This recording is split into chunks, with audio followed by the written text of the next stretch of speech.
95.1 FM, AM 760, HawaiiSportsRadio.com, and of course streaming live on our YouTube channel as we do this and every Monday morning. Thank you guys for joining us on to start off your week, and it is the last week of October. Oh my goodness, we are here, everybody. Where'd 2025 go? It is almost Halloween this week, Friday, and Block party's right around the corner. It's already done. We are. Oh my gosh. We're heading into I know technically October counts as fall, but November to me is like true fall because all the holidays start up and I'm That's so funny. November's like where winter starts in my mind because that's when snow normally comes in New York. So that's actually really funny because I'm like, fall's practically over in my mind. I'm like, no, I think here it's, and then the waves start getting big on the North Shore, and there you go. That's our winter here in Hawaii. No, but thank you guys for joining us. We got a lot of stuff to get into. We'll definitely get into a lot of men's basketball conversation for the University of Hawaii because the guys were in action yesterday and hosted Chaminade. Whew. Got a little messy, got a little scary, but a win is a win. And as anticipated, we knew that Chaminade was going to be a significant step up in competition from Pomona Pitzer, but it did get a little too close for comfort there. So Paul will get you his extensive takeaways from what he observed during that game. We'll also hear from UH men's basketball head coach Eran Ganot a little later in this hour. We'll get into our early outlook or our first notes that we have for this week's game, as it is game week for the University of Hawaii once again. It just feels like we're off forever going through another bye week, but luckily we get to talk some UH football this week again. So they have a big time matchup against San Jose State. Need to continue to win and win out because give yourselves that chance to make it into the Mountain West Conference Championship game. But as we've seen throughout this entire conference season, you don't really know what to expect from any team, including some of the top teams like Boise State, like your UNLV, and even San Diego State, who was in action this past weekend. So we'll talk some Mountain West Conference football, take a look at the coaching carousel updates because Brian Kelly is out now at LSU. Not entirely surprising. A lot of writings on the wall. It's a very interesting, shall I say, because I see a lot of former players and even current players tweeting about it. It's giving me flashbacks to like Todd Graham era in UH football at this point. But I'll explain what that means coming up in a little later in the show. And yeah, World Series action is still going. It's the sports equinox, folks, in case you didn't really realize that, when the 4 major U.S. men's professional sports leagues are in action today. So there's a lot of games for any sports fans. You've got Monday Night Football, of course, with Marcus Mariota starting for the Washington Commanders against the Kansas City Chiefs. You've got 11 regular season NBA games. You've got 2 regular season NHL games. And, of course, World Series Game 3. So happy sports equinox, everyone. It's one of my favorite times of the year. I love whenever we get as many sports as humanly possible. It's as good as it gets. It's a great time for fall to be ending. What can I say? It's just starting now, Paul. You have acclimated now here to Hawaii, Paul. It was just really funny. You know, the weather's starting to get rainy more often. Believe me, I've noticed it's lovely. It's a lot cooler, a lot easier to sleep at night. I appreciate the rain quite a bit, especially now that I don't have to drive in it in the mornings and at night. So, overall, yeah, I guess I can kind of acknowledge fall is starting, I guess, in a way. Thank you for getting on board. But no, let's get into some NFL conversation though to kick things off. Interesting set of Sunday games. Holy blowouts! All but one of Sunday's games were decided by double digits yesterday. That one, everybody, was the New York Jets coming out with their first win. Woo! 39-38 against the Cincinnati Bengals. So again, all of the games were blowouts. except the one game that mattered the most here in studio. And I say that even though the Bears were in action yesterday, I was like, they're bound to have a loss, and the game was pretty much out of hand in the beginning and was already frustrating. So I was keeping tabs on the Jets game just so that Paul will have a guaranteed good morning, because again, UH football not in action, need one green team to win. The men's basketball team did win yesterday, but it's always a better day when the professional football team wins. So congratulations, Paul. The Jets get their first win of the season, just like my fantasy football team. We won't be the first 0-17 team. That's what mattered to me at this point. First, I'm gonna start. I send my thoughts, prayers, heart goes out to the family of Nick Mangold, New York Jets legend. One of my favorite players to watch growing up passed away very suddenly Saturday evening after a battle with some kidney issues, and leaves behind 4 kids, a wife. Very, very sad day in the Jets fandom. That was the news to kind of open up our day yesterday. So if there ever was going to be a day, yesterday was going to be it. And it didn't feel like that it was going to be that way. For multiple points in this game, in case you missed it, the Jets down by double digits, and not just double digits, but 2 touchdowns at multiple points in the second half, in the fourth quarter even, and they end up coming back to win. Offense puts up nearly 500, or puts up more, than 500 yards of total offense. I can't believe that's a real sentence with the New York Jets. I'm gonna go out and I'm gonna say something bold here. I think it's by far their best win of the year. Might be the best win of the year.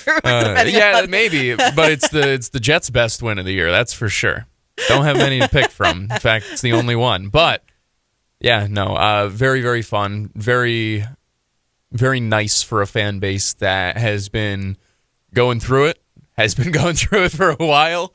And this is something that I've talked about with UH, and what we kind of talked about last week, where the Jets now go into their bye week with even just a little bit of positivity, right? And with UH, we talked about it before their first bye week. You don't want to have to dwell on a loss for 2 weeks. The Jets didn't want to have to sit and be like, damn, we're 0-8 for 2 weeks. This is nice because you get to celebrate a win. The Jets shorthanded, no Sauce Gardner, no Garrett Wilson in this one. They do see the return of their all-pro linebacker Quincy Williams. Wilson, goodness. But overall, just a very fun, very exciting game. Very reminiscent of a couple of years back. If you remember, it's very, very fondly called the Mike White game in Jets fan circles, where Mike White went for like 400-plus yards, and the Jets beat the Bengals in a very random game so many years ago.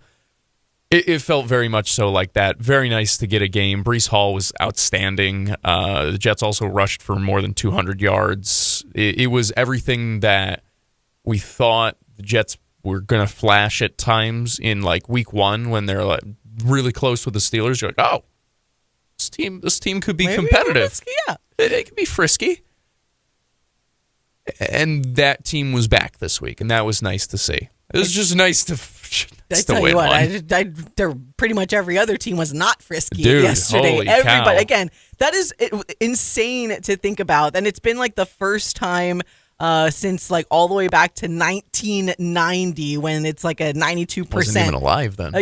You weren't. So this is really rare in the NFL because, like we said, it's the best players in the world and anything can happen on any given day. But, I mean, starting with that big Chargers win on Thursday, double-digit wins all across the board. The Chiefs today are favored by 10.5, so a double-digit favorite there against the Commanders. But a shout-out to Tua Tagovailoa was on the winning end of that double-digit win with the Miami Dolphins, 34-10 over the Falcons. And I reposted this on social media because I took a poll from, thank you to our texter who had asked, out of all of the starting Hawaii quarterbacks that we would have this week, and Dylan, Tua, and Marcus, who was our pick that would most likely be the one that won. And I put out that poll for everybody, and man, everyone lost faith in Tua because it was the least selected answer. What's going on with the Falcons, dude? It was the least selected answer, and Tua was the one that won. Now the jury's out for if Marcus can come out with a win today, but the Chiefs are starting to really play like those Chiefs that remind us, oh yeah, we have won a lot of Super Bowls, so let's just start doing that. And I think it's still going to be a fun game today, but yes, Tua Tagovailoa with like pink eye or whatever that he had going on, like it's always something. He can't see, and all of a sudden he plays better. Like, I don't know. It's always It was something. so weird. Like, what is going on?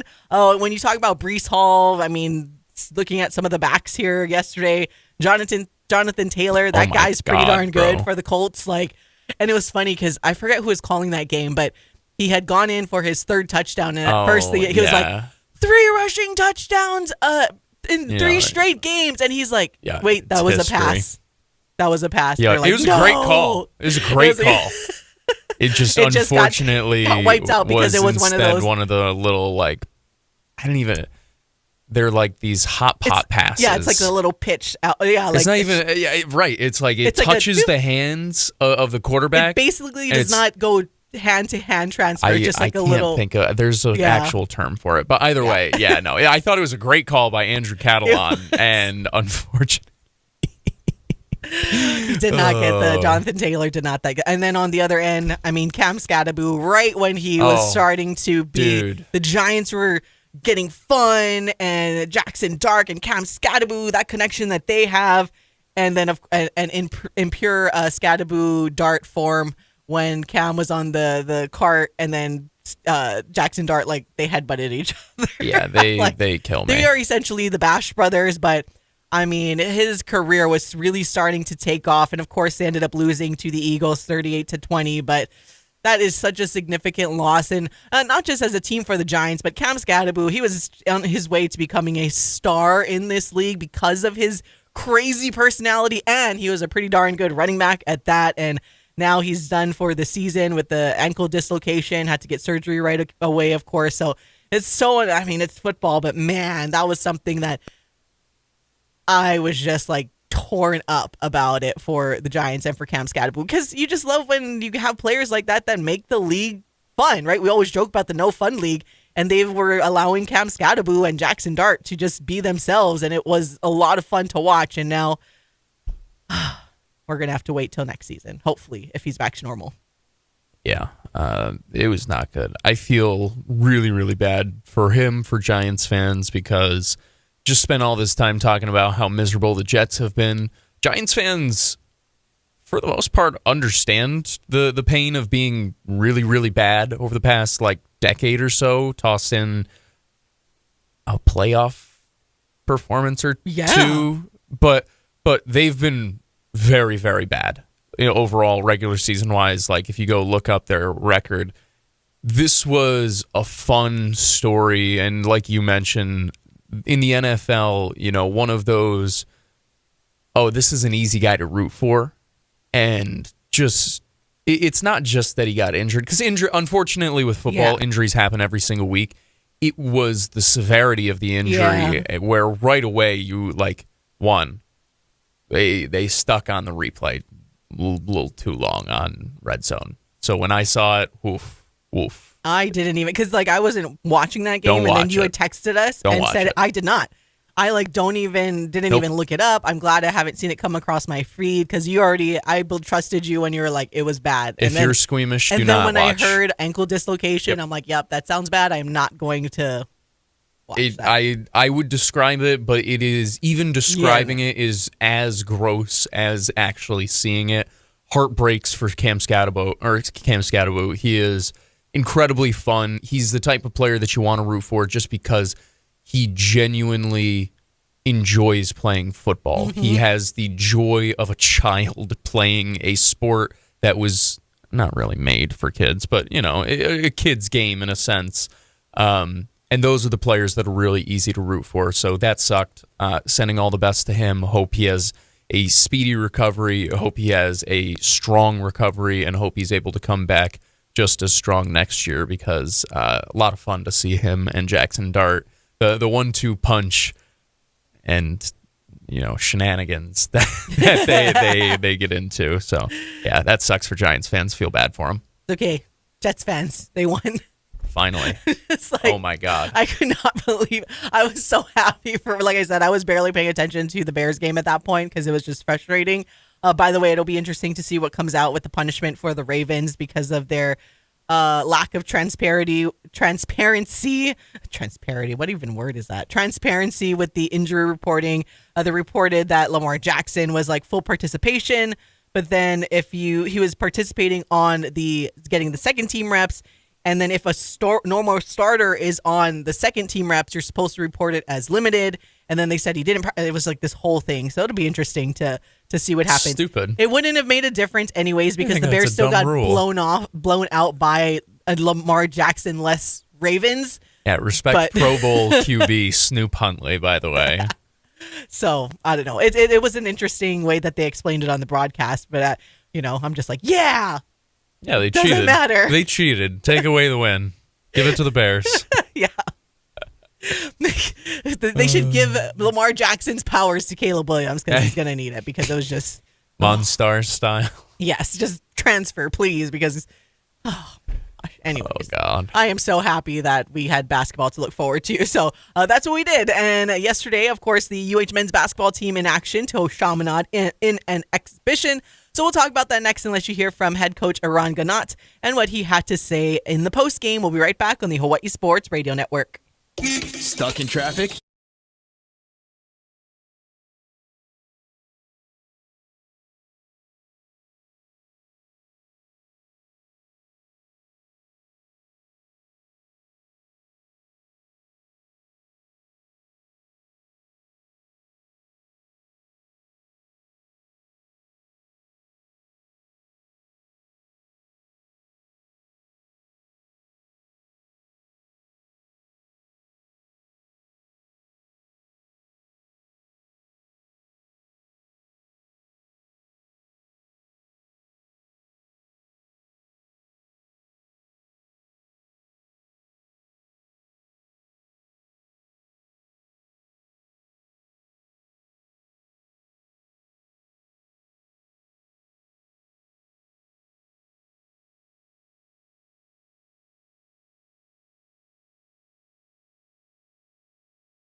Wake up in the den with Kulale Agbayani on the Hawaii Sports Radio Network, 95.1 FM and AM 760.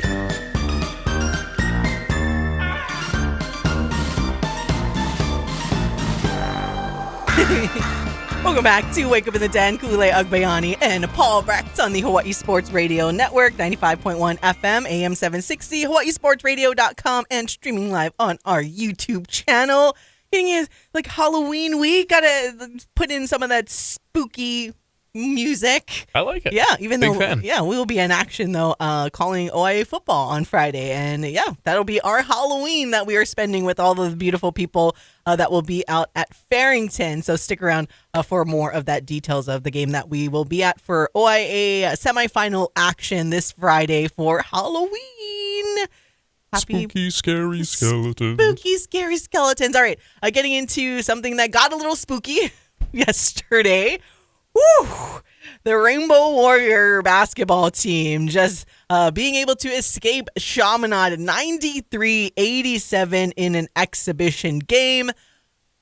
Holy baloney turnovers. That is probably the main thing. That is why Chaminade was able to stay close. Now, again, they are a talented squad. We're actually going to talk some Pac West basketball a little later in the show because Chaminade picked to finish 4th in the Pac West, and Hilo is even higher than that. So we'll get into the Pac West side of things a little later in the show, but want to stick with the University of Hawai'i. Chaminade, though, to their credit, was able to score 30 points off of Hawaii's turnovers of 22. 22 turnovers for the Rainbow Warriors. Feels like last season's trickling into this season, if we're being quite honest, because that was something that was really, really frustrating last year. Now, someone that had a pretty good turnover ratio is Aaron Hunkin-Clater, who was not in action. Brace is off, so he should be coming back sometime soon, hopefully by the time the season starts officially against Oregon. But we did see Gitas Namiksha get some action. Dre Bullock had a big game, led the Bows with 23 points. But man, oh man. And so, Paul, just kind of, so what are some of your quick takeaways? And I know some turnovers aren't created equal. Was Chaminade just playing some really stout defense? Or are the Rainbow Warriors just kind of still trying to figure out their chemistry and just mistimed passes, things like that? I think it's a mixture of a few things. I understand the desire to freak out after a game like this. One, and we'll I assume hear Eran Ganot say this, but the Pac West is a very good conference. The Pac West will have probably multiple bids into the NCAA tournament this year at the Division II level. And it continues to get better. Chaminade has a lot of returners, guys who are in the program for a second year, and they run, I don't know how to really describe it other than it's essentially this junk defense where they run and jump and they press you the entire game. And funny enough, actually, the team, my high school rival, they actually used to run this defense against us. So I'm very familiar with it and the chaos that it brings. And it looked like that. It looked like the Hawaii looked like a team without one of their key guards in Aaron Hunkin-Clater, because I do think he would help in these situations. I have question marks about just the level or the type of guard that Tanner Cuff is. I think he's a great connector. I think he's somebody who's going to be very, very useful. I don't know how useful he'll be in breaking down somebody, pressuring him one-on-one, right? His handle is good, but is it great type of thing, where you have some pretty elite perimeter defenders in this league. He's a great half-court player. He's a great transition player. I want to see him be better against the full-court press. That's just kind of the case for everybody. Dre Bullock, by the way, that's a guy who will end up being an all-conference player at the end of the year if all things go correctly. He's so effortlessly athletic. The explosiveness was on display. He had a few different dunks last night that just the crowd started to get a show, and I think they started to enjoy it. And I'll say this, kind of the last thing quickly. I actually didn't think the offense was all that bad for Hawaii. They put up 93 points, and I thought they shot horribly. I just don't think they shot all that well. They did a little bit better in the second half, but first half they shoot 40% from the floor, and realistically speaking, I know 40% doesn't sound that bad. When you got 35 attempts and you only make 14 of them, it sounds worse when you put the actual numbers there. 2 of 12 from long distance. The three-point shooting still kind of trying to figure itself out right now. And the free throw shooting, that was the most concerning. They were 13 of 23 from a charity stripe in the first half. That's why I put out there, some pitiful shooting numbers. And it started to get a little bit better in the second half. I don't think that is reason for concern necessarily. I looked at that a little bit more. It's just kind of early. Guys are shaking off rust. Gitas Namiksha, first game action for him. Hunter Carter got his first game action in this one.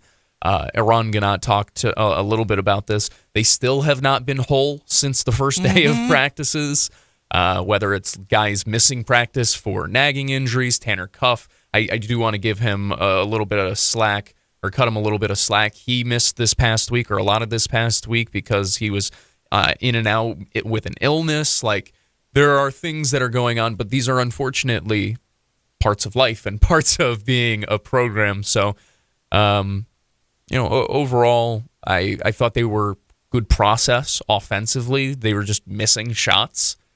That's okay. And free throws. That'll get figured out. Make your free throws, kids. I knew that one was gonna hurt your soul a little bit. It did hurt my soul now that I'm relooking at the final numbers, because it's weird in real time. You're not entirely in tune with it. I was just more concerned about the turnovers at that point, because you got to take care of the basketball. You cannot give up the basketball that many times to really, really good team. I mean, Michelle was able to score 30.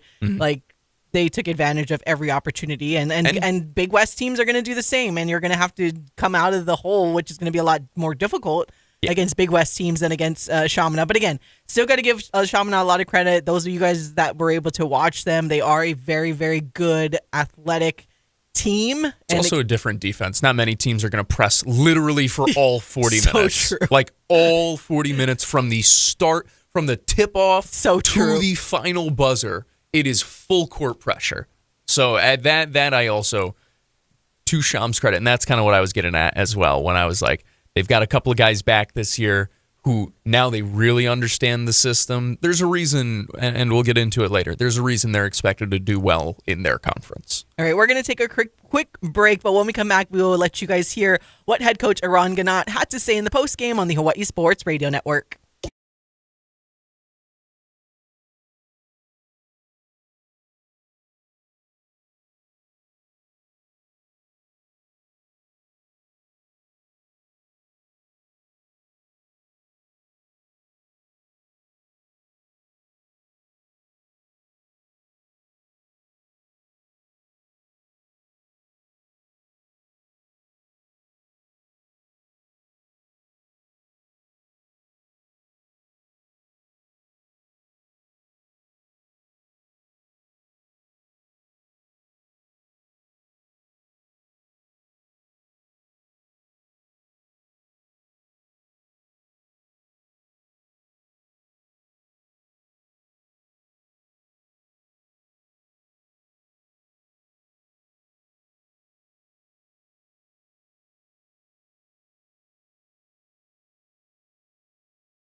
Wake Up in the Den with Kulale Agbayani on the Hawaii Sports Radio Network, 95.1 FM and AM 760.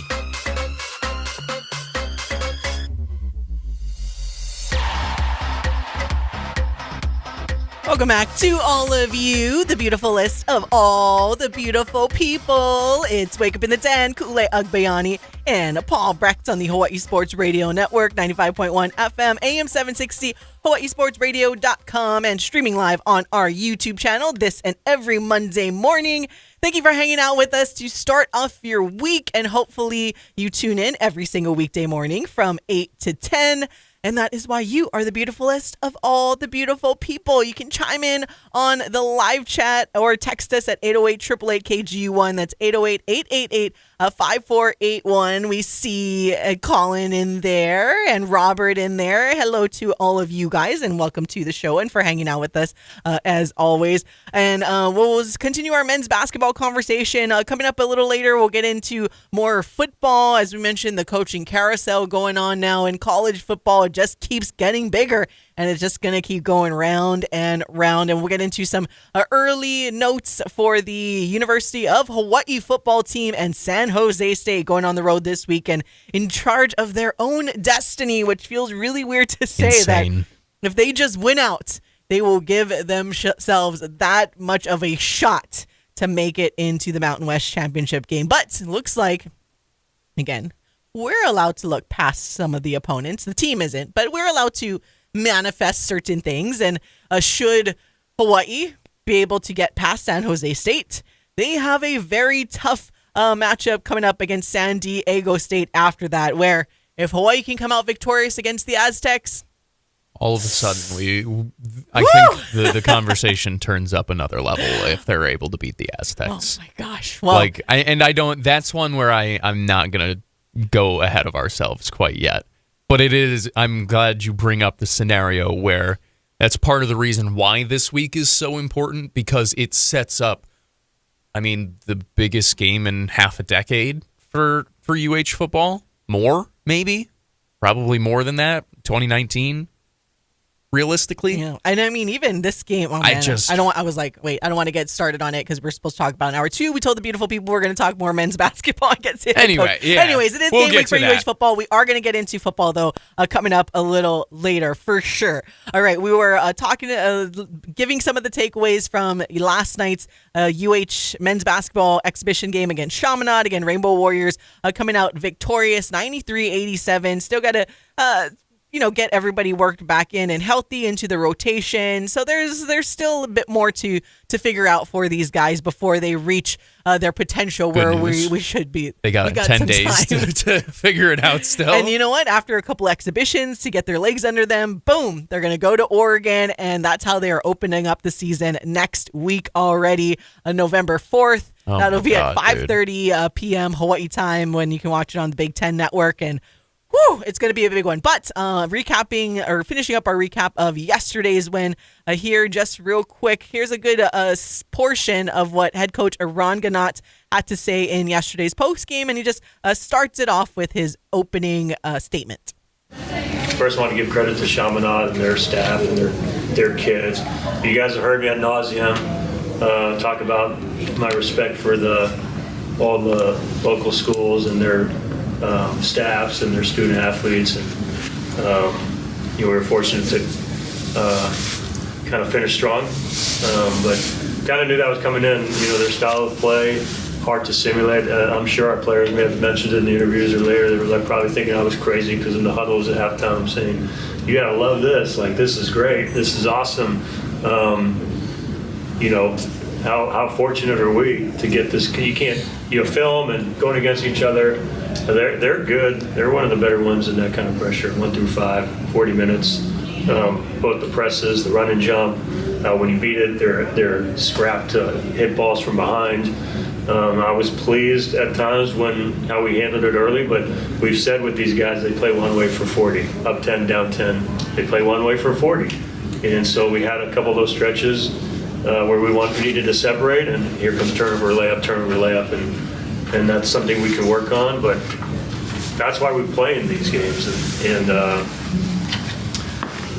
the film is great, but I don't know if a lot of teams can simulate that better, so that will help us moving forward, despite some of the horrors at times in the game. I was pleased with obviously the effort on the glass, pleased with a lot of the shots we were able to get at times. Those are good looks. We'll make this. Pleased with getting to the line. It's a hallmark of our team. Obviously disappointed in our attempts or our conversion rate in the first half and early in the second half. But hey, we're going to play with a lot of confidence and swagger. And if we start hesitating, then we're not going to be any good. So I'm glad we let Hunter take that shot. They made a lapse. He hadn't made a couple. Stick that next one. Keep getting to the line. And I think at the end of the day, we played our best when we had to call timeout and sell our guys a little bit. I think last week you said that you were trying to find a role for Dre. What after tonight? What is his role? Seems like he's got a I still think of him, I said earlier, like he's a little bit of a late bloomer. I think his best is ahead of him. And, he's we've said this about some other, you can be a late bloomer when you're a senior. It's okay. Even at your sixth school. It's okay.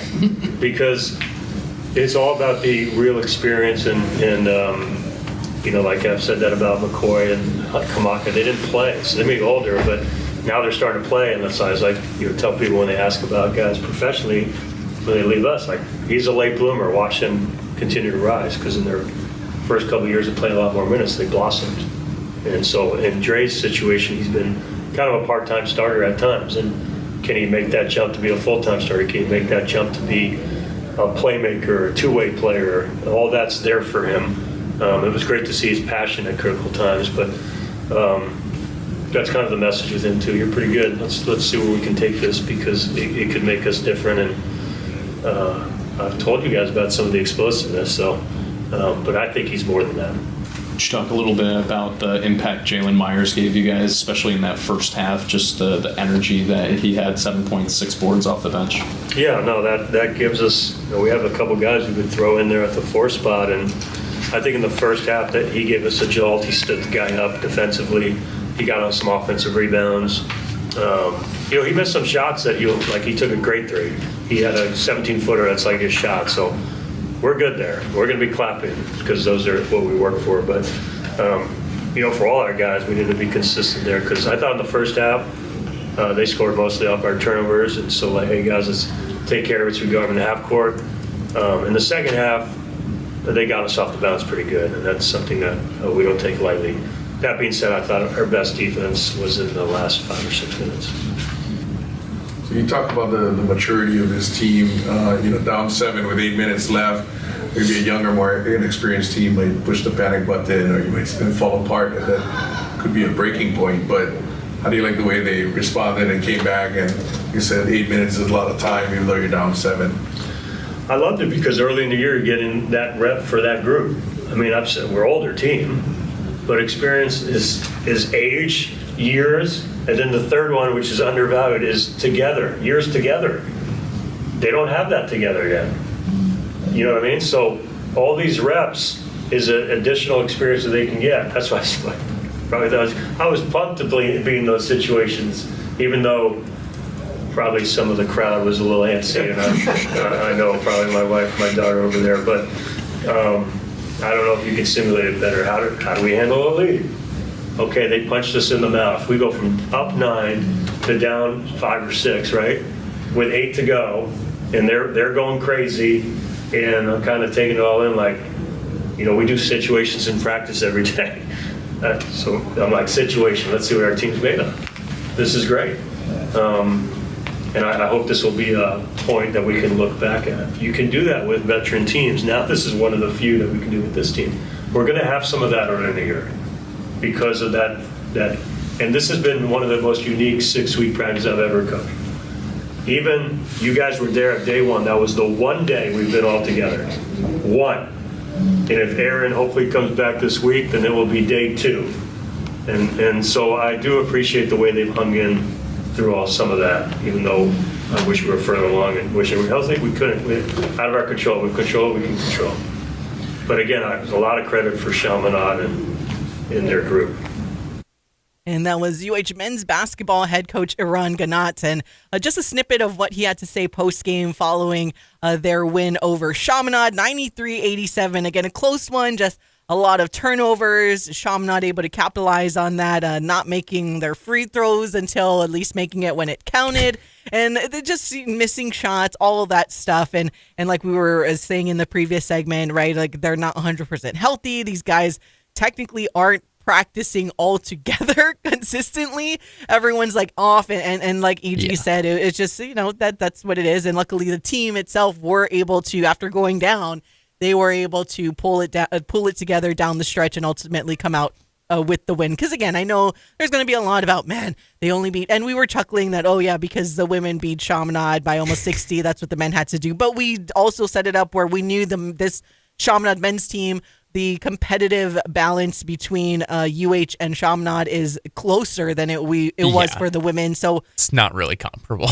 Yeah. So the game we honest. saw isn't entirely surprising if you follow basketball as close as we do here, just because Chaminade deserves a lot of that credit that they EG very was much giving so them, and UH is still like trying to figure it out. The good thing is they got at least a little bit over a month to figure it out by the time their first conference game happens.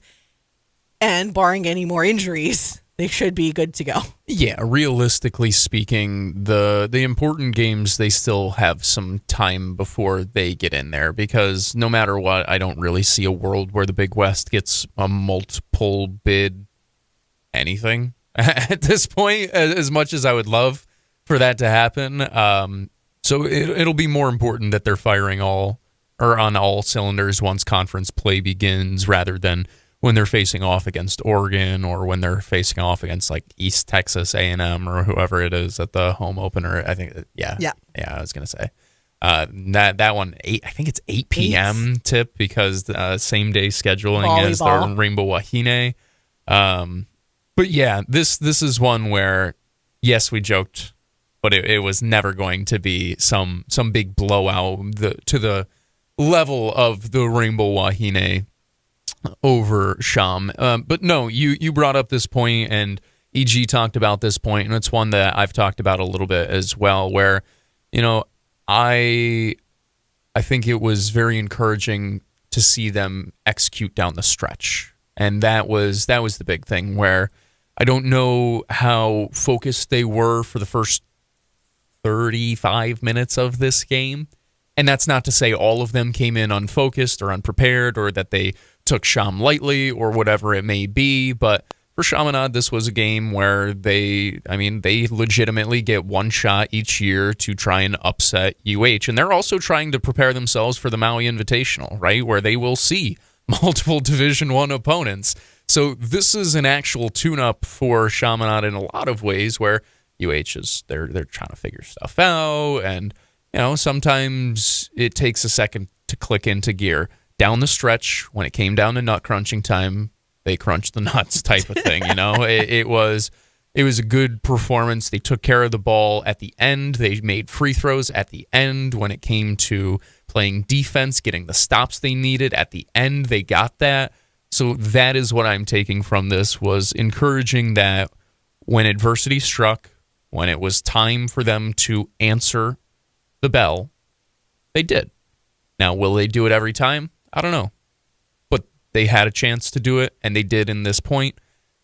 That is another check mark in them preparing for the regular season, and more importantly, for the Big West season. Yep, big test coming up again next week, Tuesday already. Basketball season is here, you guys. Next week, Tuesday, the Rainbow Warriors open up the regular season on the road at Oregon.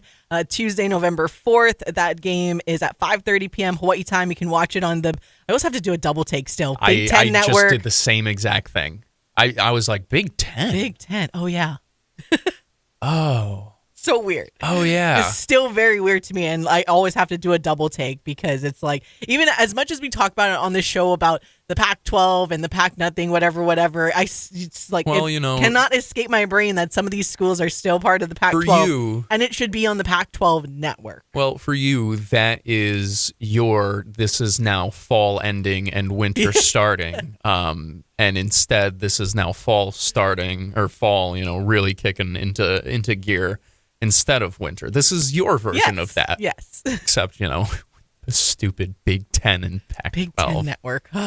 But first, home game is obviously not this Sunday, but the following Sunday, November 9th, against East Texas A&M. And like Paul mentioned, 8:00 p.m. game, because earlier in the day you have Rainbow Wahine volleyball, and then it's the Outrigger Rainbow Classic for another stretch of home games, and they are home for pretty much the entire... Yeah, after that November 4th game at Oregon, they are home for just about actually, not just about, then the rest of November, the Rainbow Warriors are home, and into December also for Bold Week for conference games against UC Davis, Cal State Fullerton, then Hawaii Hilo. So we're going to have a lot of UH men's basketball here in the Banco Arena at Sand Sheriff Center coming up in November. All right, we're going to take a break. We'll be back to close out hour number 1 on the Hawaii Sports Radio Network.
Back to more Wake Up in the Den with Ku'ulei Agbayani on the Hawaii Sports Radio Network, 95.1 FM and AM 760.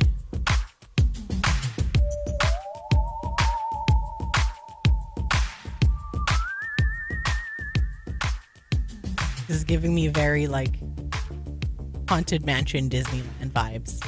I like that. That's good. Good comparison. Yeah. I'm with that. I'm in a sense almost my childhood Disney Halloween era. I can kind of hear it. Yeah. Wait, where's the... Sorry, I'm gonna have to pot up the music. Why do I know this? Well, we've played this before, but it's from something. I mean, we haven't if we did play it before, it was probably last year. Well, that's what I mean. It's been a hot minute. But now I'm gonna have to see where. Like I said, I think it just it's very reminiscent to the Haunted Mansion Disneyland vibes. So that's why I'm like, I was gonna ask you if you played Luigi's Haunted Mansion. I figure you have probably. Not. I don't know. I'm just. I think about all those games. I was like, I was very much so more a little kid at that point than. Was it on a game console that was N64 or earlier? I played it on the GameCube. I think you could also play it on the Wii. Okay, I have played the Wii. The Wii is the one that is much more. You got a shot at it. The GameCube, I feel, was not to be true gamers, but the GameCube was not as widespread, I think, as the N64 or Xbox, PS4, etc. Or even the Wii. I mean, the Wii for 4, 5, 6 years had a stranglehold grip. Oh yeah. On all of society. Yeah. I loved it. It was cool. I love the Wii. Man. Wow. I don't even. What a I know. Day. I'm just because there's PS a bajillion now, and I'm just I don't even know. I'm still stuck on PS2, back when you actually needed the discs for the PlayStation. I'm familiar. That's how old school I am, and how long I haven't played video games now. Yeah. PS2s. Anyways, there's going to be a lot of coaches that have a lot of time to play video games. A lot of coaches who are going to be playing the new NCAA. Yeah, the latest high-profile job opening now, probably one of the most potentially coveted jobs just because of all of the resources that will be at your disposal. is LSU. Brian Kelly is out there after their loss to number 3 ranked Texas A&M this past weekend, 49-25. And I think that's the biggest thing. It wasn't even a loss. It was just a straight blowout. Now, it is important to note that a lot of their losses have come to these ranked teams and are currently 11th in the SEC. And, LSU and LSU fans do not want to hear those kinds of things. They've lost to Ole Miss, Vandy, and, of course, most recently to Texas A&M. As if James Franklin's buyout wasn't already big enough. Brian Kelly, $53 million buyout from LSU. Now, just like James Franklin's contract at Penn State, some of these buyouts may not have to be fully paid out depending on if they get other jobs or broadcast opportunities, all of that stuff. And there is no lump sum payment. So a lot of these schools, obviously this is not something that Hawaii could afford, but a lot of these bigger schools can afford to, say, pay out like $800,000. It sounds so ridiculous, but $800,000 a month or something, right? Instead of the lump sum of $53 million. Wild to even consider that, but so insane. Brian Kelly, $53 million buyout. I think they brought it down a little bit, but again, there's other stipulations on if he gets other coaching opportunities, yada yada yada. James Franklin, just real quick, James Franklin, $49.7 million. Billy Napier at Florida, $21.2 million. Mike Gundy at OSU, $15 million. Sam Pittman at Arkansas, $9.8 million. Deshaun Foster, UCLA, $6.43 million. Brent Pry at Virginia Tech, $6 million. Trent Bray, Oregon State, $4 million. Trent Dilfer, UAB, $2.4 million. Jay Norvell at Colorado State, $1.5 million. Good for Jay. So, yeah. Good for Jay. So a lot of these college football teams or college institutions on the hook for over $169 million so far this season for those buyouts. And I think moving into the future, you should, because now they have to, a lot of these schools need to allocate money to pay their athletes now. You might start to see some of these massive buyouts go away, because what do you need to, win football games? You kind of need good football players too. So how do you attract them to your school? Yes, you need top level coaching. Again, I was mentioning this earlier in the show, Brian Kelly, because I saw a lot of stuff on social media, former players, current players. There's also that controversial situation that happened with Brian Kelly, funny. Where the student, what do you call him? Like the grad assistant had died because he was on the lift and the winds were like gusts of 61 miles an hour and that whole event. And essentially Brian Kelly just doesn't take accountability for anything. That I see a lot of the issues and stuff that have come out. Braden Fehoko has been very vocal about being anti-Brian Kelly, formerly at LSU as well. So there has been a lot. And like I said, it's reminiscent of, whoa, this is giving me Todd Graham flashbacks with how upset, with stuff that we never really knew about, that never went entirely public. And then it is starting to come out after, just how unhappy the players were. And it's to the level where you're like, all right, this is more than just kids these days being sensitive, right? It's like, wow, this was a real issue in the locker room. And I'm sure it added to the fact that that's why he got fired. Locker room was a mess. They're not winning games per se, at least to the standard that LSU wants, right? And there he goes. He's on the way out. But it is very interesting to look at that massive price tag that he will have. But once again, they're going to push him in the direction so maybe he gets another job, and then LSU doesn't even have to pay close to that much money. Wild. I don't feel all that bad for Brian Kelly. I do not. There are coaches who I do feel bad for in their firings. Brian Kelly is not one for him. Even James Franklin, I felt like a little bit bad for, because I don't think James Franklin is like an overall bad human being. I think he has bad moments with the media, but I do think overall he's like a fine guy. Brian Kelly, I cannot say the same thing about. Yeah. It is incredible how many different people have a, hey, Brian Kelly sucks story. And maybe not in the same exact way as Todd Graham or some of the alleged things that Graham said while he was here, but in the same type of breath of just a miserable human being to be around, So happy for LSU fans, happy for LSU players, happy that that job is open and that job can grab somebody as long as it's nobody from our staff. I was going to say, and now it's even more coaching openings. Nobody from our Again, staff. hey, Stay away. stay away from us. But at the same time, as we've been talking about, everyone needs to be sure we contribute to whatever pool it needs to go into. Because if this season ends the way that we are hoping it does, in the sense that a Mountain West Championship, Go away. we need to make sure someone who can control all the finances at the University of Hawaii, needs to figure out a way to extend Timmy Chang and be able to have enough money to give a lot of his staff these raises. And because these schools are going to come calling if, maybe, like I said, I kind of put it out there somewhere like what you call Oregon State, where it's flashbacks to Rolo and Washington State. Like, stay away. Go away. But at the same time, give our coaches a little bit of bump. Our coaches deserve to get those looks, but I don't want them to. Shout out Colin and staff. When I say coaches, I legitimately mean the entire staff, top to bottom. But just stay away. I'm a black belt. I don't care if you're a football player or we're a football player. I'm a black belt. Stay away from our guys. All right, we got to go to break. We'll be back to talk some University of Hawaii football and early outlooks of that matchup going on the road to San Jose State and Hawaii. Opening up at our friends at Circa as the underdog in this game. So we'll be right back to talk UH football on the Hawaii Sports Radio Network. The zoo needs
Back to more Wake Up in the Den with Ku'ulei Agbayani on the Hawaii Sports Radio Network, 95.1 FM and AM 760.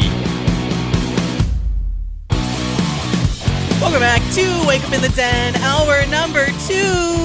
I'm Ku'ulei Agbayani alongside Paul Brecht on the Hawaii Sports Radio Network, 95.1 FM, AM 760, hawaiisportsradio.com, and streaming live on our YouTube channel this and every Monday.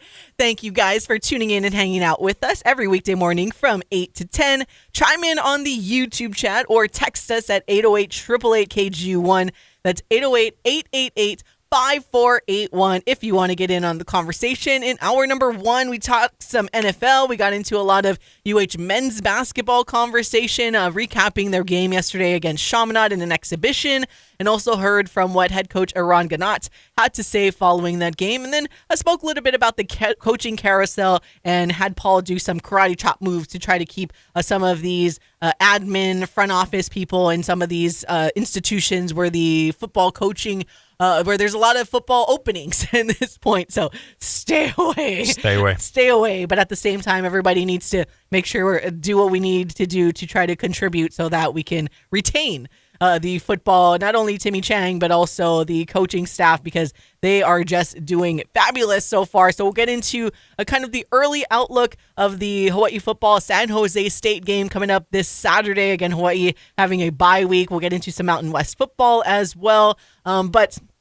And we'll also kind of just talk a little bit more men's basketball, but wanted to look at the Pac West side of things. And just in case anybody was worrying that, wow, I can't believe Hawaii only beat Chaminade by very little.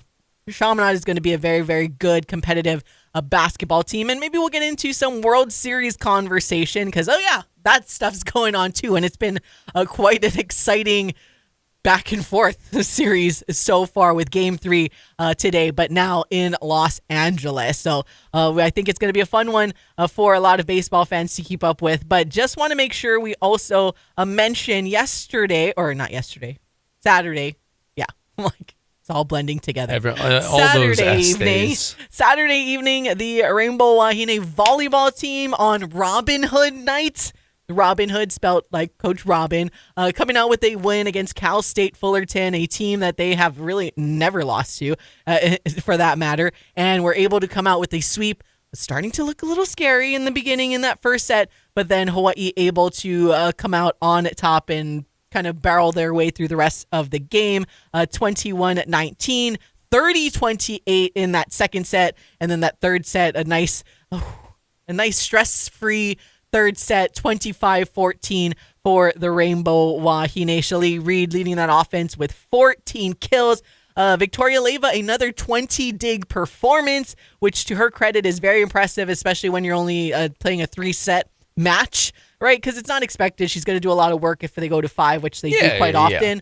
But man, she's been just phenomenal and continues to be phenomenal in just her young career here. So yes, Rainbow Wahine, came out with the win that they needed to, because Cal State Fullerton, you cannot lose to the Titans before, again, heading on the road to play a top team in UC Davis coming up this week, Thursday, and then at UC Riverside on Saturday. But good win for the Rainbow Wahine. Yeah, good win, much needed win ahead of this road trip, especially coming off of what was obviously a disappointing long road trip, going 1-2 instead of 2-1, or obviously you'd love to go 3-0, but I don't know how realistic that is for anybody. But yeah, before this road trip where you're playing a squad in UC Davis who did just pick up their first conference loss, fell to Cal Poly. But overall, we saw earlier in the season just how strong the Aggies can be. Though the Rainbow Wahine at that point were competitive. Have they started to figure things out enough where perhaps they can steal one of these? And, I get it. It's been a rough year. It's been a tough year. Injuries, growing pains, just mistakes. I absolutely get it. They still got a shot. They're still fighting for their playoff lives. And if they want to make it there, then they're going to have to win some games that aren't necessarily expected right now. One of those being against UC Davis would go a really, really long way, by the way. But this was nice for them to get a win that they were supposed to get. Even with all the injuries, it's good to see them get a win that they're supposed to get, and not just get a win, but sweep. Like there's something to be said about getting sweep as well, even with a very, very hard-fought third set. Yeah. Shout out to the Rainbow Wahine volleyball alumni that were in attendance. It was because of them. They were. Yeah, Robin's on the IR now. She's hurt. I know. She couldn't do the post-game interview. Robin was in action in the alumni game with a lot of other familiar faces as well, so that looked like a good time. And they brought the charm there to lift up the Rainbow Wahine for that win over Cal State Fullerton on Robin Hood night. But again, Rainbow Wahine go on the road to play at UC Davis this Thursday and at UC Riverside on Saturday. And of course, you know who else is on the road? The Rainbow Warrior football team this week. We are more nervous. And I mentioned this last week where I am past like, I'm excited about all these wins, like after the Utah State win and whatnot and Air Force. And I'm like, now I have completely, and Colorado State, I have completely switched over to pure stress and nervousness. Every week is the biggest week of the year now. That's what it feels like. And this week going to San Jose State. And now, as we like to be, we are the underdog. So at circa Hawaii opening up as a 2-point underdog. As I check right now with current odds via BetMGM, Hawaii is a 2.5-point underdog. Total set at 56.5, and Hawaii is plus 105 on the money line because Hawaii able to win a couple of really good games on the road in Colorado, all that altitude stuff. But in terms of consistency, still not there yet. Obviously, the odds makers and there are still some skeptics out there to believe, is this Hawaii team for real now, going to now a different state? So maybe things will change. But you know what, Paul? We always say we actually like when the Rainbow Warriors are the underdog and like to be underestimated, because from what we've seen from San Jose State, they've been kind of up and down as well. And their expectation, I mean, you to your credit, you had mentioned it before, where you were thinking that San Jose State and Hawaii would be flip-flopped in terms of positioning when it was the preseason Mountain West coaches poll. And that's what it is right now, with Hawaii third in the Mountain West and San Jose State at the bottom half with a 1-2 record. They are also coming off of a bye week, though, so both teams going to be well rested. But it's just been kind of wonky on the offense for San Jose State. They're still trying to get things figured out. I know Danny Scudero is one of my top players that really stood out in the beginning. I was going to say, that's one you've been on since early. Like their first game. But even the most recently, though, it's just kind of that connection just hasn't been there from what I saw early on. He is still explosive, though, so I want to give him that credit. Forget about him. Once the football gets into his hands, Hawaii needs to make sure they tackle him early, because once he gets space, it's very, I know I threw this name around, and I want someone like that on our team, but very reminiscent to how it was with like a Chad Owens back in the day, where it's like, a shorter type of slot receiver, but once you give him space, he is just explosive and gets hard to tackle after he starts gaining all of that speed. So that is definitely someone offensively that can still do a lot of damage. But once again, they have just been very inconsistent throughout the season, hence why they're at that bottom portion of the Mountain West so far. But got to take care of business now for the Rainbow Warriors. Yeah, I mean, this is a tough game, right? I don't want to sit here and gloss over it. And I know we've talked about SDSU and we've talked about, the UNLV game could be very big, but this one's big on its own. You look at San Jose State, they're 2-5 this year, 1-2 in the Mountain West Conference. But if you look at those 5 losses, 4 of them have come by 1 possession, right? 7 points or less, including a couple of them by 2 points or less. Lost to Stanford by 1 singular point, right? They fell by 2 points in the season opener at home against Central Michigan. So, we're talking about games where they are 1 play away from winning or playing into overtime or whatever it may be. And they've played back-to-back games on the road. They're coming off a bye week of their own. Like, there's a lot of reason to believe that San Jose State does have a lot going for them in this game, or a big reason for a bounce back this week. That being said, Hawaii at this point has proven that they are one of the better teams in the conference, I think, personally. If that's going to be true, and we talk about consistency. This is a game that you go in there and you prove that against a team who has struggled to get out of their own way a lot of times this season, against a team who, and you've talked about this before, who's made a lot of those mistakes that we've seen in Hawaii's team past, whether it's the penalties or, picks or fumbles or whatever. The defense can't get a stop here when it's most important. All of these different things, right? This is a game you got to win, but it's not a game that by any means is just a walk in the park for the Rainbow Warriors. It's one that they have to be ready for. I'm curious to hear what the message is coming out of practice this week from camp. And I'm not worried about it.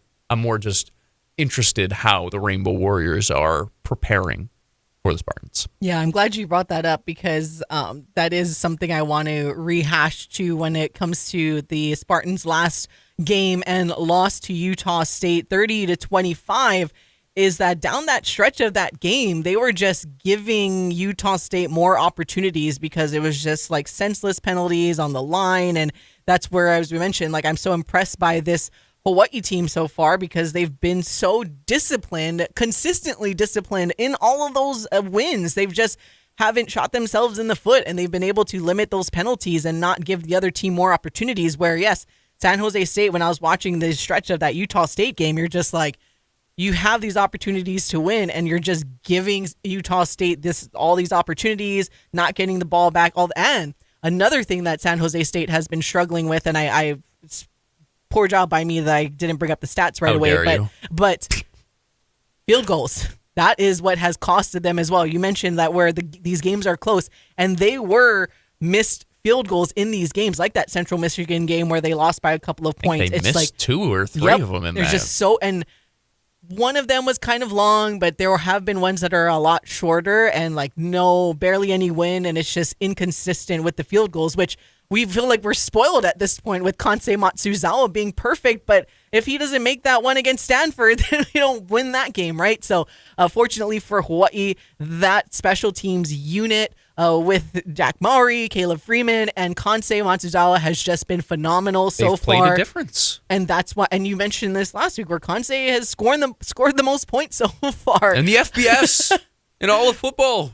So we feel like we're spoiled. Yes, Heisman. We're a little spoiled because we're so used to that, but that is something that San Jose State has struggled with, is their kicking game, and that has costed them a lot of these close ones. So they still are a very good team and obviously a well-coached team, hence why I'm not entirely surprised because they are the home team and Hawaii needs to go on the road, but they're still a team that has a lot of weapons. It's just they can't close out some of these games because either it's the penalties or that kicking game just needs to be figured out. But this is an exciting one for Hawaii fans too, because this is our, the coaching wise, like the Hawaii on Hawaii crime. Again, the new coaching staff for San Jose State took over last year with Kenyo Matalolo, Craig Stutzman, yada, yada, yada. But they didn't play the last year. So this is the first time we get to see this matchup between the head coaches who are 2 former quarterbacks for the University of Hawaii. And of course, all of that stuff and all the storylines that go into that. So I think this week's kind of media availability is, I hope, maybe I got to throw it out there for Michael because he'll go this week. But I hope on the San Jose State side that gets asked a lot, just more of the connections, that stuff, especially when you're Hawaii fans. We've asked it before, but it just never gets old. And this is fun to hear. And the only time we've asked it was more so, or at least I have, was in media days. But we've never had the opportunity to talk about a game week in which they're coaching against each other, similar to, how Timmy would talk about Jay Norvell and that friendship there at Colorado State. And now it's just they're all friends off the field, and I'm sure they have not texted each other starting maybe yesterday. It's no, we're not friends this week. Put the friendship on hold for now. Yeah, no, it should be a fun matchup. I think we ended up asking Coach Niamatalolo about it after the Hawaii Bowl last year, which unfortunately for them did not end in their favor. But that was wild. A crazy game. Insane game. But yeah, should be a fun one. If Hawaii is able to continue to do the things that have won them games, which is not hurting themselves late, which has been overall pretty solid special teams, which has been taking care of the football, then this is another win.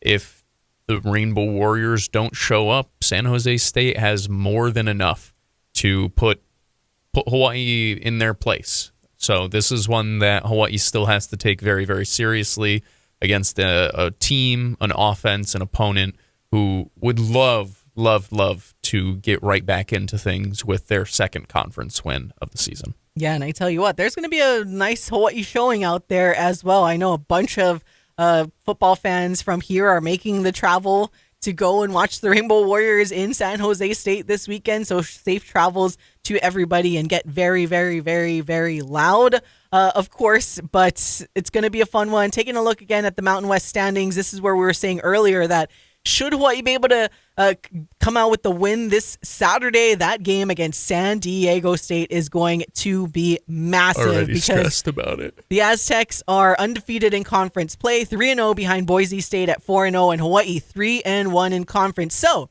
should Hawaii be able to beat San Diego State and everyone wins out, we're in it. You control your own destiny.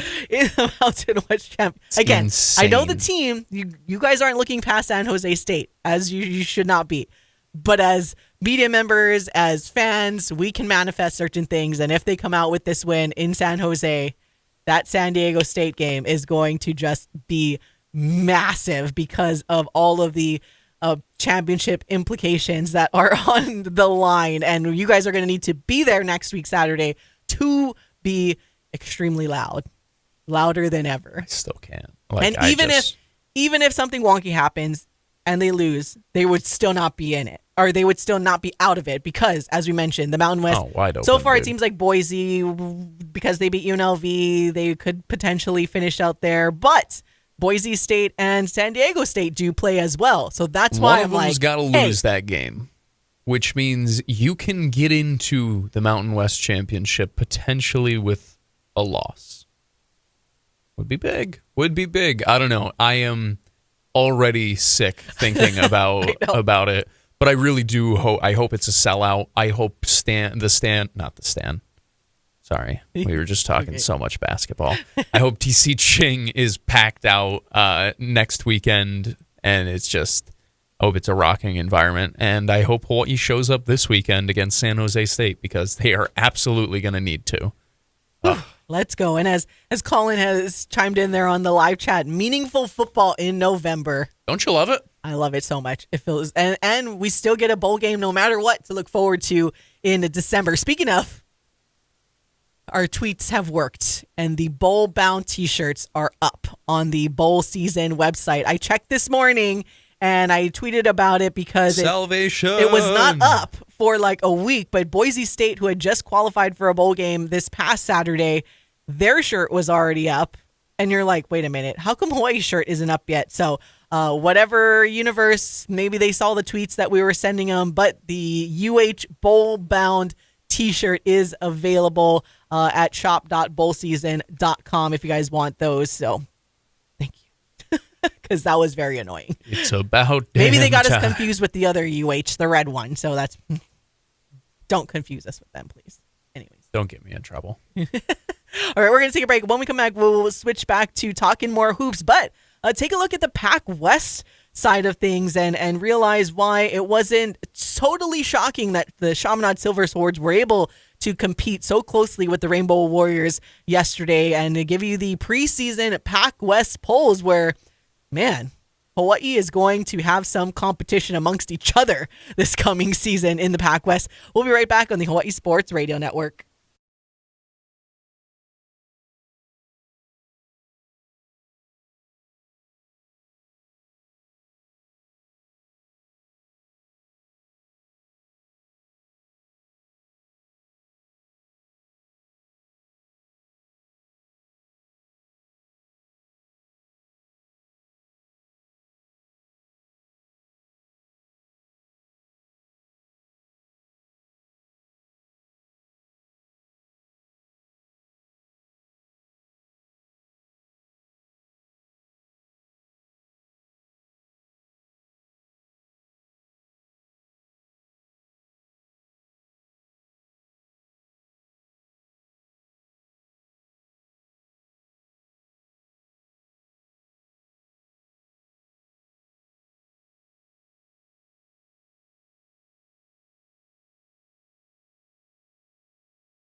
Wake Up in the Den with Ku'ulei Agbayani on the Hawaii Sports Radio Network, 95.1 FM and AM 760.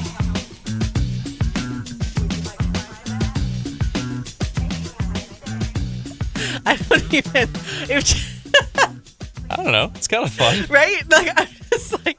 Do you like fries with that, Paul? I didn't realize what it was saying at first, so I was like listening to it, and once I realized, I was like, "Is this serious? Am I hearing this correct?" I know when I was going through some of the different music, trying to change things up. We always want to change things up for all the folks that listen on YouTube because we have like the royalty music that we have to play for when we have these YouTube shows. And I'm like, I was the same like you when I kind of go through the previews of some of these songs. I'm like, that's kind of funny. I throw it in. I'm glad I got that reaction. I got the exact reaction that I was hoping for, where you're just like, yeah. Do you like fries with that? Fine, wait a second. Yes. By the way, yes. The answer is always yes. The answer is always yes. Are you a fry guy, a curly fry guy, or an onion rings guy? I'm personally a fry guy. I like onion rings. I'd probably put curly fries at the bottom of that list for me. It's not that I dislike them. It's just, I don't know. Regular fries are so good. Do you have like a certain type of fries that you like? Like, do you like the thin one, or like the really thin ones, the semi-thin ones like McDonald's, or you like the steak fries, or like the thicker ones? I'm kind of a fry connoisseur. So yeah, I see that. I see that. I don't know. I'm a big shoestring fry guy. I don't love steak fries. I don't dislike them, but I don't know. There's something about it's too much. Mm. Especially if you're like eating a burger. Yeah. I don't know. It's supposed to be an accessory to the meal instead of like an entire side to me. I get that. I think shoestring, like the restaurant style to shoestring, is kind of where I prefer my fries. I'm a crinkle cut. Crinkle cut is excellent. I will not push and back. If it's obviously fried to perfection, where it's like that perfect crispy, like you can't have soggy crinkle cuts. No. It's just like, I'm just eating a potato at that. I mean, I know I'm eating a potato, but it's like I might as well put a baked potato in front of me. That's like, why is it not crispy? The right take. Correct. The right take. The non-crispy fries are like such a disappointment. Like you'll get them sometimes either from a fast food joint, or like you go to a restaurant and they're like the soggy, like not cold, but even like lukewarm. It's just not the same. It's not good. It's oily. It's not that I don't want them oily. It's not that I want them all of the healthy and whatever. There's something about the slight crunch, and I don't want them hard either. Yeah. I want just a particular, and I can say this, by the way, okay? I have multiple years working the fry machine. The deep fryer and I are great friends. Thank goodness for air fryers and convection ovens. Oh my God, holy. It makes you able to buy like the frozen fries and cook them to perfection at home. And now I'm going to have to go and do that. It's like a once a week thing in our household. I'm like, fries. Thanks for that. Thanks, song, for making me think of French fries. I forgot how we even got on that. Because it's like the song was like, do you like fries with that? Yes. And the answer is always yes. Yes. Anyways, now we digress. We're going to talk some men's hoops real quick with the Pac West season, right? So yeah, we're talking about fries, and I just can like forget how to speak at this point. Down and back. I think it's because my mouth is like watering now because we're talking about French fries. About French fries so much. Watering about how good the Pac West is going to be this year. French fries make me think of cheeseburgers, and I love cheeseburgers, and it's a whole thing. Anyways, yes, mouth watering at how good the Pac West will be on the men's side, especially here in Hawaii. So the preseason poll coming out again, Chaminade keeping it very close with the University of Hawai'i yesterday.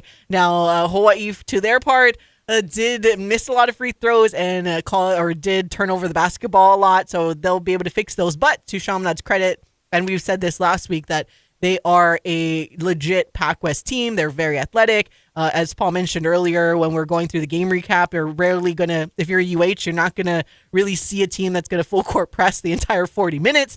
So Chaminade really taking it to Hawaii, but The Silverswords, though, in the men's basketball preseason poll in the Pac West, picked to finish 4th, which is really, really good for them. But another Hawaii team is above them in the University of Hawai'i. Hilo, shout out Zorned. Hilo tied for 2nd with Fresno Pacific. At the top is Point Loma, where we talked about this before. Hawaii, it was close, and Hawaii was trailing Chaminade, but they didn't lose. Point Loma, if you guys remember, is a team that beat Long Beach State in an exhibition game. So they're a very good basketball team. They are, like, I don't know how many championships they've won at this point. They are someone that Hilo, actually, in the Pac West tournament last year, Hilo had lost to them in the tournament, and of course they were the eventual champs. Point Loma so Hilo is tied for 2nd, Chaminade at 4th. HPU, because they were coming off of such a poor season, we expect them to do better this season because they return a lot of players. They got Joshua West back, right? And so they were projected to finish 7th, however. A bit surprised by that, by the way. You thought they were going to be higher, in your opinion? I was slightly disappointed by that selection from the Pac West, being that they returned all 9 guys that they could from last year's team and brought in some good transfers. I do understand the question marks, but in a league that lost so much talent, to have the team that retained the most, other than, Fresno Pacific, also a reason that they're up there is because they also return the majority of their roster. But you're returning an all Pac West player in Joshua West, who probably will end up on the first team this year. I don't know. I thought 7th was a little bit low, disrespectful, whatever it may be. But at the end of the day, you have to go out there and prove it. And last year was not a great year for the Sharks, and that's part of the thing is they have to go back. Which year of Jesse Nakanishi is the true HPU program? Is it year 1 where they were top 4 seed and this group that nobody really wanted to see? Or are they a little more close to last year where it's an up and down group and they go through stretches where they're good and they go through stretches where they're rough? I think it's a fair question to have. I just think the talent on this roster, and a big part of preseason polls is talent, I think it's more than the 7th best team in the Pac West. Yeah, well, like we say, it's not a bad thing to be an underdog. And like Coach Beeman says, all that matters is what the number is in the end of the season. It doesn't really matter where you start off with. It will give a fair indication, but I can imagine, and I agree with you, Paul, and I trust, of course, that what you've seen with your eyeballs going to practice and what you've seen from this HPU men's squad is that this will be kind of fun, these matchups between the Hawaii schools, right?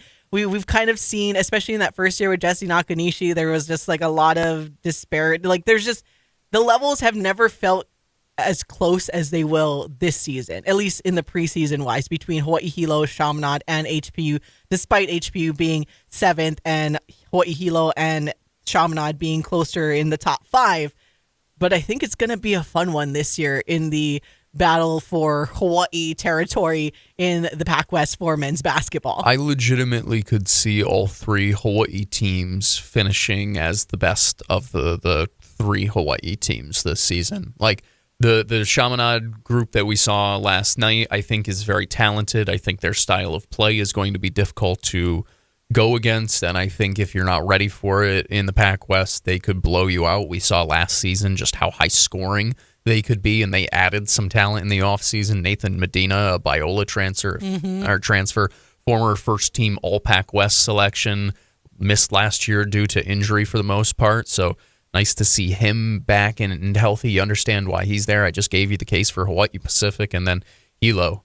I really have a lot of respect for Coach Kaniala. Coach Kaniala. He just does things the right way. I think that program is very solid top to bottom. So they deserve the respect that they get as well. So I'm very excited to see how the Pac West shakes out this year, and especially our little... The Hawaii Challenge, I think, is what they call it.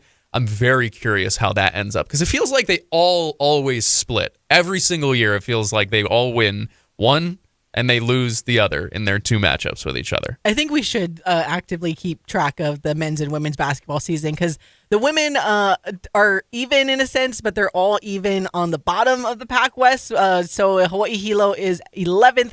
Hawaii Pacific at 12 and Chaminade at 13. We saw Chaminade play the University of Hawai'i. They are going to have to figure some things out. They don't have a lot of depth on that Silverswords team. HPU, though, to their credit, it looks like they do or are going to have a lot of depth in a new head coach this year. And then Hawaii Hilo, not exactly sure what to expect from them just yet. So I think it'll be kind of interesting. We should keep an active tab on how those matchups are going in the Hawaii pods of the men's and women's Pac West basketball. And yeah, maybe do an unofficial trophy or something. I don't know. Because we'll figure it out. I think either way, both sides are going to be very competitive on the men's and women's basketball side, and it's going to be fun. And obviously, you'll be able to hear a good portion of those games here on the Hawaii Sports Radio Network. All right, going to take a break. We'll be right back on the Hawaii Sports Radio Network.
Back to more Wake Up in the Den with Ku'ulei Agbayani on the Hawaii Sports Radio Network, 95.1 FM and AM 760.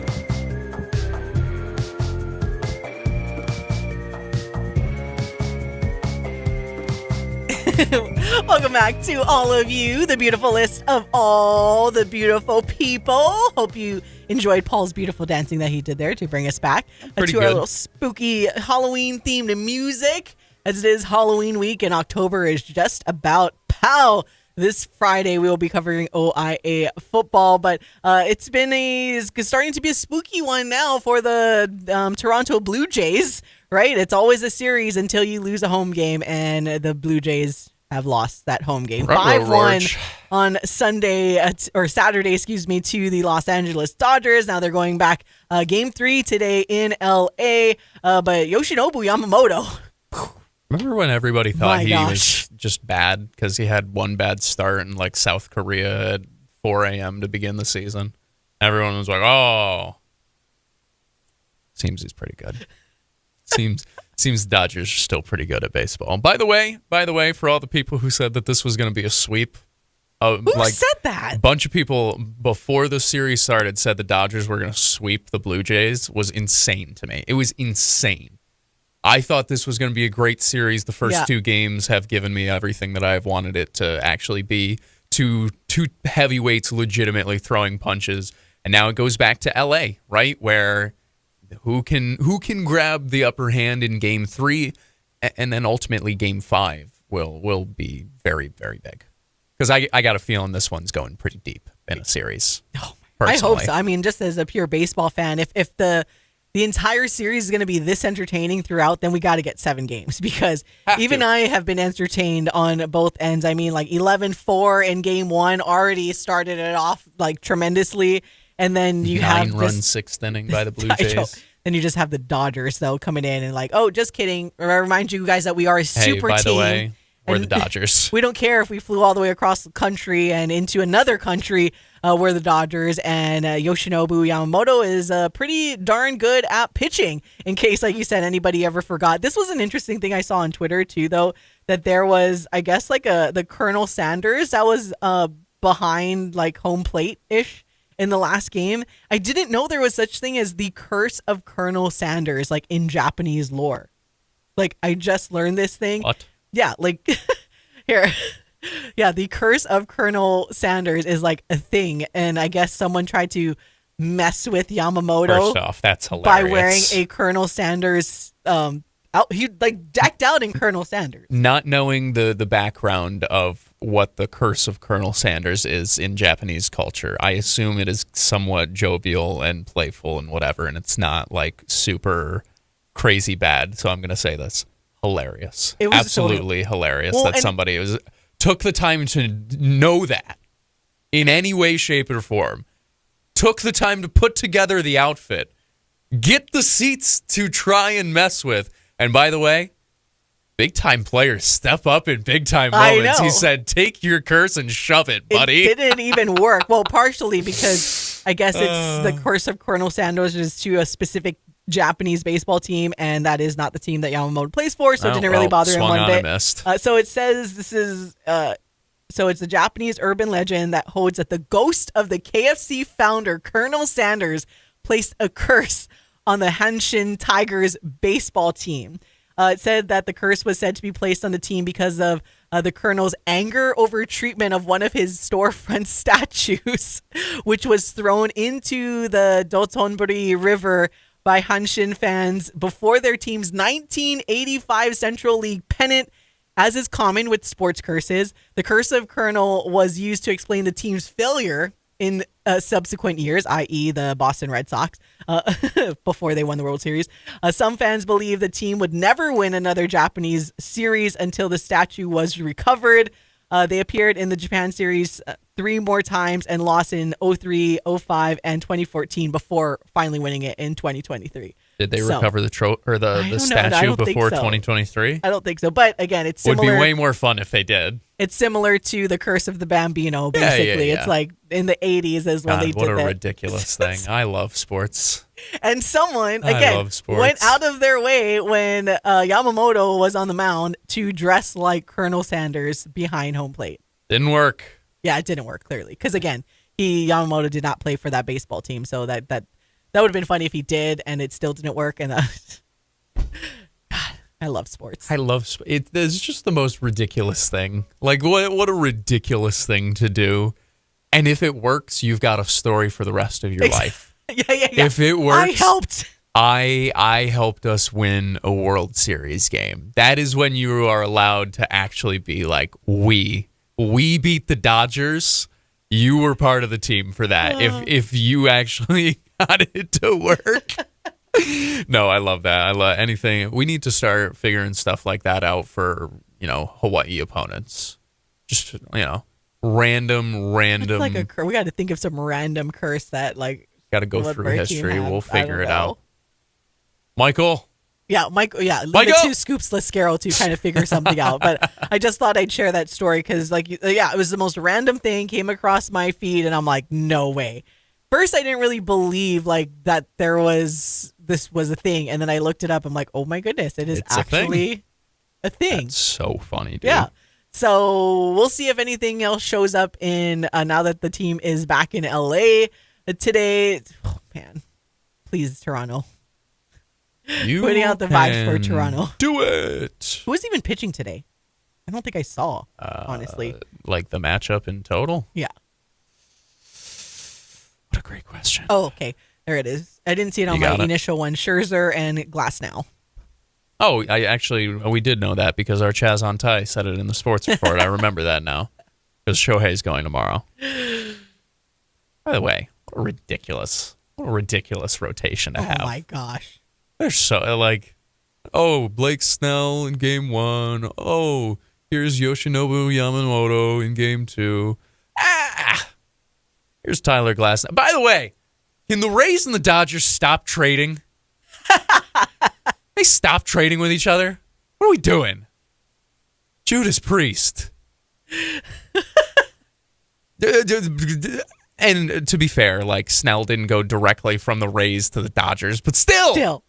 Can we stop it? Stop it. Also, Max Scherzer, against the Mariners, he just wanted to be old school Max Scherzer all over again. 28-year-old Max Scherzer again. It's potentially his final or close to final seasons in the MLB, and he just wants to go back to being the Max Scherzer that was awesome. Good for him, I guess. Hope he does it again. Oh, yeah. We'll see. Hope he does it again, yes, because we want the Blue Jays to kind of take that home field advantage back now from LA. Series tied 1-1. Game time at 2:00 p.m. Hawaii time on Fox. It's going to be a fun one. And it's going at the same time as Monday Night Football. Woo! Sports Equinox, baby. Again, if you missed it in the beginning of the show, it is the official Sports Equinox with all 4 major U.S. men's sports leagues in action, with NBA starting up and in full swing now, and of course the World Series going, and Monday Night Football, and there are a couple of NHL regular season games. Sports Equinox, Monday, October 27th, 2025. Hope you guys enjoy your day. We'll be back to close things out here on the Hawaii Sports Radio Network.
Wake Up in the Den with Ku'ulei Agbayani on the Hawaii Sports Radio Network, 95.1 FM and AM 760.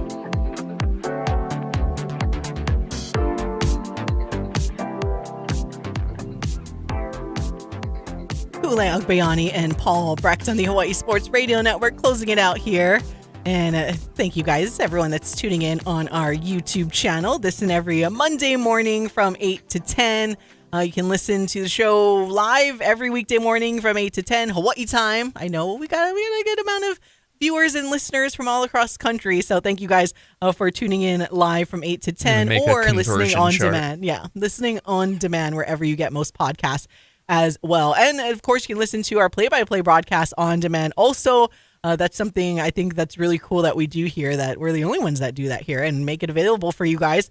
So you can listen to OIA games. Now we got HBU starting up pretty soon. We got Kelsey Imai is going to be a special guest color analyst tomorrow for the HBU and UH women's basketball exhibition game. So be sure you guys tune in for that. And of course, Paul returns at the helm, the play-by-play voice for your HPU Sharks. So if you guys can make it out to the stand, make sure you do. Again, free admission, free parking after 6 o'clock.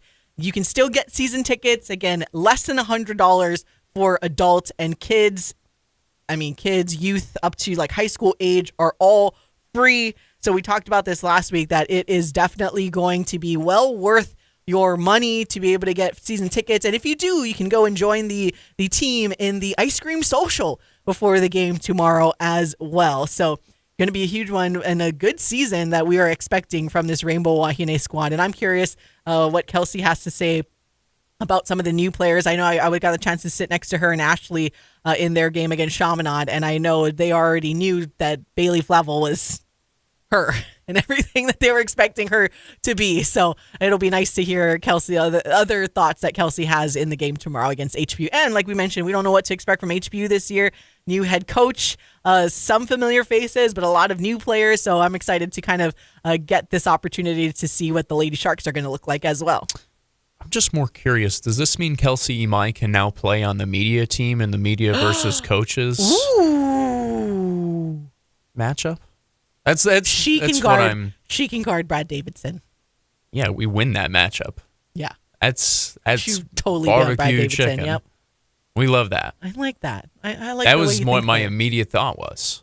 Anyway, no. She counts. I mean, yeah, because technically, see, we can make our own media team now, and we would win because if we were going to count everybody, once Kelsey makes her debut, we got Jerome DeRosier on the roster. We got Kelsey. We got Zorned. Yeah. You know. We got us. That would be the best out of everybody. I mean, technically, we have like Aaron Kia, Darnell Arsenault. Like we've got some former D1 athletes on the roster. So, I'm really excited to have Kelsey on the call with me. Really excited to just kind of be back in the seat and back to see HPU. Like you said, a lot of new faces this year for the Sharks, including in the head coach seat, one where he's a familiar face in a sense, but also brand new to the head coaching ranks at the Division II level. And curious how his recruiting is going to look once they actually take the floor. It's fun to see all the players that he was able to bring in. Of course, we're talking about Brent Gibson, the new head coach of HPU. And, you know, you talked about this a little bit before. All three of these Hawaii schools for the women's side of the Pac West are bunched together at the bottom of the Pac West. This is the first opportunity, at the very least, for the Sharks to either prove that right or prove that wrong, right? Can you be a little bit more competitive against UH? Can you show off some sort of offensive prowess? Things like that. Questions of, can you take care of the basketball? This is a strong defense for the Rainbow Wahine that we're used to, and it's only going to continue to get better with more and more time for these young ladies to get into the system and understand how they're supposed to move and communicate. How's the defense for the Sharks, who unfortunately aren't going to be that big this year? Their tallest player going to be 6'1". I've got bad news.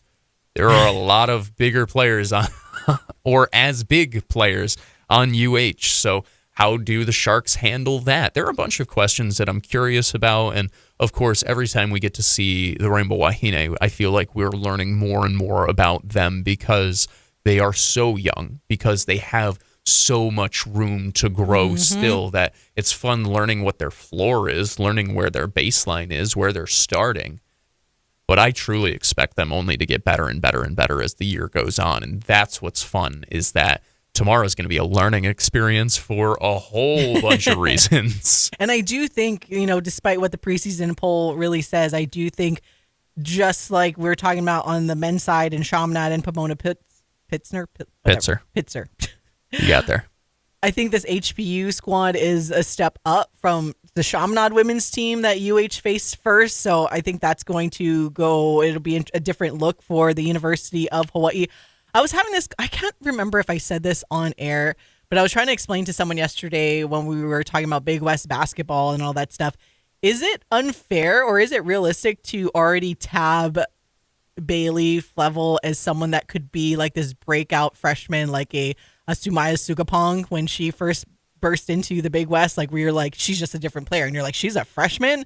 What is going on here? Where I feel like she has that potential, at least from what we saw. Again, they played a Chaminade squad that their defense, it wasn't that great, but just all these little instances, I'm like, are we going to have our own type of Sugapong where it's just a young player but moves differently, stands out right away, and like just is going to be like this instant impact early on. Yes, I think that she can be that. No, I don't think it's crazy to think she has the potential to be that. I would like to see her against some Division I competition, obviously, before I truly anoint her. But, I mean, she's bigger than Samaya Sugapong. She's stronger. Mm-hmm. Her frame is stronger than Samaya Sugapong as a freshman. I don't think there's any reason to truly believe that she can't be that for the University of Hawaii, which is very exciting. Yeah.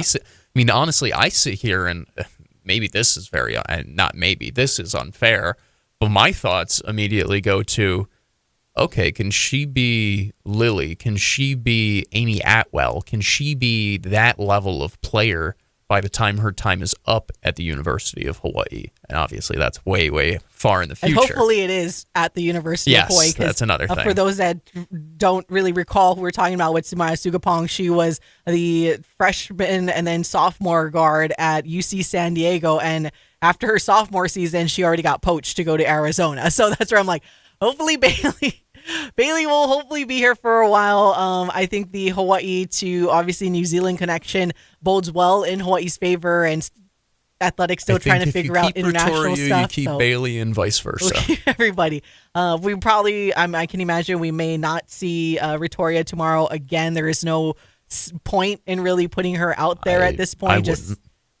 Until the actual season starts, she's not even looking at the floor for real game action today. Woohoo! Basketball season is here, everybody. Let's go. Finally time. Got to get those chops ready, Fall Paul. is finally here. More talking for you. Yeah, more talking for you now that it's in November. Anyways, we got to go. For Paul Brecht, I'm Kulei Agbayani. Mahalo for listening and watching. Bye.